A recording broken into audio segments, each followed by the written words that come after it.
Harry Potter Unpopular Opinions. So, as you can probably tell, I'm a fairly big Harry Potter fan, and with being a Harry Potter fan, I obviously have some fairly popular Harry Potter opinions, but I also do have some fairly unpopular Harry Potter opinions. So I have scrolled the internet and found some of the most unpopular Harry Potter opinions, and I will be saying whether I disagree with them or if I agree with them. So yeah, let's take it away. The first unpopular opinion is that Voldemort is the most tragic character. And well, I'd have to say I agree with this one. Other than Harry, I don't think there's really anyone else matched with such a tragic backstory. Obviously, Neville has a tragic backstory with his parents being tortured and them losing their minds basically and not being able to remember who Neville is or who they are really. That's a really tragic backstory. But Voldemort's mother literally used a love potion to make a man fall in love with her and then had a child with that man, Mr. Riddle. And now Tom Riddle can't feel any love because he was conceived through a love potion. And his mother died, and his father was a muggle. And, I mean, there's nothing wrong with muggles. Personally, I'm one myself. But yeah, it's a really sad backstory. His mother died. He thought that his dad was this amazing wizard and then found out he wasn't, and he was left at an orphanage.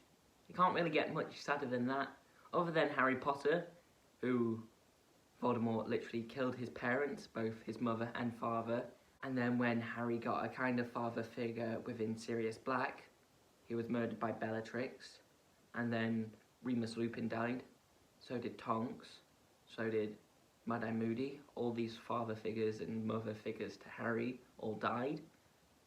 So yeah, I'd say it's pretty rivaled by Harry. It can swing either way. Either Harry or Voldemort have the most tragic backstory. Rather than Snape getting a redemption, Draco should have got a redemption. Well, I kind of agree with this one. Draco definitely should have got a redemption, but I also think Snape's redemption was definitely necessary. There definitely should have been some sort of duel between Harry and Draco. That would have been extremely cool, and we could have seen Draco in the Battle of Hogwarts join the students versus the Death Eaters. That would have been so cool, and I really wish that Draco turned to the light within the movies and the books and it wasn't just off screen and we didn't see his redemption was just needed to be much clearer, really. Albus Dumbledore was a manipulator who used Harry. There's so many people on the internet that truly do believe this, and I mean, they're not wrong. Albus Dumbledore was a manipulator who did use Harry to defeat Voldemort, but he had so many good intentions. He was kind to Harry. He wasn't like Snape, who was just instinctively nasty to Harry. He was kind, he was loving, he showed him support. He was literally his favourite student. I would say he was a manipulator, but for the good. And Harry knew that he was the chosen one, that he would have to take down Voldemort. But I don't think it was for the wrong reasons. I feel like he did it for the right reasons, and that he can be forgiven for using Harry to defeat Voldemort, and Harry can understand why Dumbledore did this for him. Slytherins were unfairly demonised just for being in Slytherin House. Yes, I greatly agree with this one. This is it really an unpopular opinion? I don't know. I greatly agree with this one because not everyone in Slytherin is evil or is in cahoots with Voldemort. No, there's a lot of great wizards that came out of Slytherin, such as Slughorn himself, who's a great professor. Yes, he did kind of help Voldemort, but not through choice. He didn't know what he was doing, and he's a great wizard. He helped in the Battle of Hogwarts, and he never turned to the bad. He never once joined the Death Eaters, even though Voldemort wanted him so bad. And I think he's a great character, and Slytherin shouldn't be demonised at all because there are some great wizards, just that the books and the movies fairly focus on the bad wizards when there's obviously going to be thousands of great wizards back in the past in Slytherin House. Hufflepuff is the best house and not Gryffindor. Now, you might call me biased here because someone may be in Hufflepuff right here. But yes, I'm a Hufflepuff, so I'm gonna have to agree with that one. But yeah, there's a lot, I would say there's a lot more bad people who were in Gryffindor than I know that were in Hufflepuff. Obviously, we don't get that many characters within the books and the movies that were actually in Hufflepuff, but from the ones that we saw, they were largely just kind, confident, and nice people.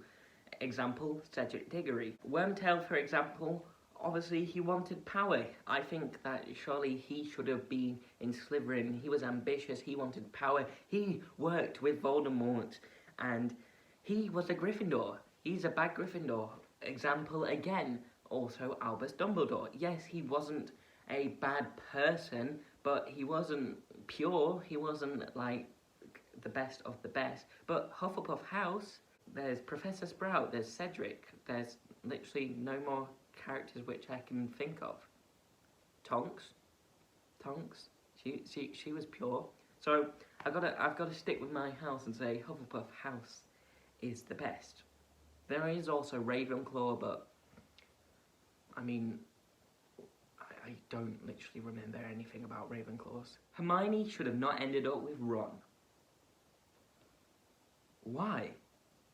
Why not? They were literally made for each other. I know you might be saying, well, she's the smart, intelligent one who works really hard, and then Ron's the lovable one who's really funny. But yeah, they're a great match. I don't care what you say. It was built upon between the whole books. They had so much great chemistry towards the end of the books, and they truly did love each other. They definitely should have ended up together. I don't see who else they would have ended up with. Like, literally, everyone says, oh, Draco should have married Hermione, but Hermione hated Draco. Like, hated Draco with a passion. That would never happen, even if he did turn to the light. It's like, it's like Hermione marrying Snape. You'd never marry Snape, would you? Last and not least for the unpopular opinions is the series focused too much on Gryffindor and not enough on the other houses.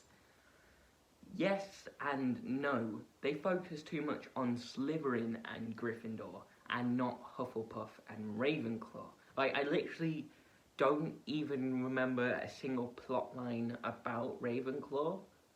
Like, literally none, except from Cho Chang. And, well, what does she really bring to the table except from being a love interest to Harry? There's no literal... You could wipe out Ravenclaw House and the movies could be fairly the same. Like, literally, did they bring any contribution to the whole story?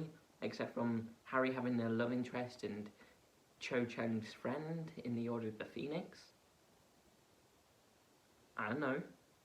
But Hufflepuff had a great contribution to the story. Obviously, Cedric Diggory, Tonks, Mad-Eye Moody. So many great characters that came from Hufflepuff House, and we saw quite a bit from Hufflepuff, especially in The Goblet of Fire, but in the other films, obviously Hufflepuff was overshadowed, and we should have got a lot more. And why did they take away the Hufflepuff versus Gryffindor Quidditch match in The Prisoner of Azkaban? I would have loved that. Why did you take it away? I needed to see more Harry Potter Hufflepuff moments within the film. I would have loved to see it. Ravenclaw, we just needed some Ravenclaw at all. Like, we got no plot lines about Ravenclaw. But yeah, those were some unpopular opinions which I agreed with and disagreed with. If you want to see more videos like this, make sure to like, comment and subscribe. And if you want to see more Harry Potter videos, make sure to comment down below and have a great day.